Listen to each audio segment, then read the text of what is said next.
suis officier de gendarmerie, donc j'ai fort heureusement, je pense à tous les soignants là qui se retrouvent à la porte et qui vont bien plus en chier que moi. Moi, j'ai quand même la sécurité de l'emploi. Donc là-dessus, je vais pas me plaindre. Je reste pour l'instant dans l'institution. Faut pas être sorti de Saint-Cyr, comme on dit, pour voir qu'un gars de 30, 40, 50 ans qui est en très bonne santé, il fait le vaccin, il se sent pas bien.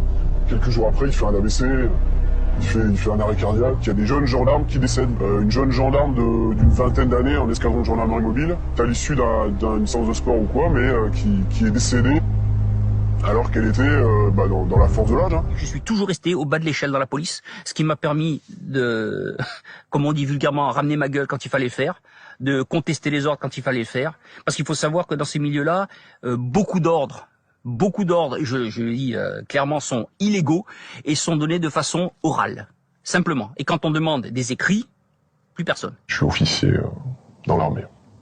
Dans l'armée, actuellement, il se passe pas grand-chose, alors qu'on a quand même beaucoup d'effets secondaires, on a des morts, et malgré ça, nos autorités bougent pas. On a beaucoup d'AVC, des crises cardiaques, des morts, j'ai des gens en active, des jeunes aussi.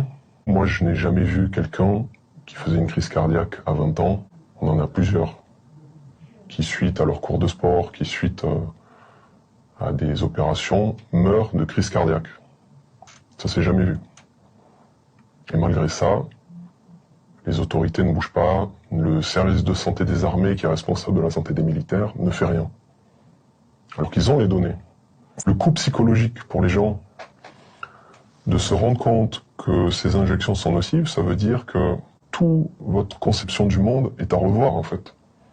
Qu'on vous a incité depuis le début à faire quelque chose qui est nocif pour vous. Donc qu'est-ce que ça veut dire ça pour les gens? Ça veut dire qu'ils doivent remettre en cause toute leur conception du monde. Et on ne soupçonne pas le coût psychologique que cela a. C'est monstrueux en fait. Pour certains, le pas à franchir est beaucoup trop lourd.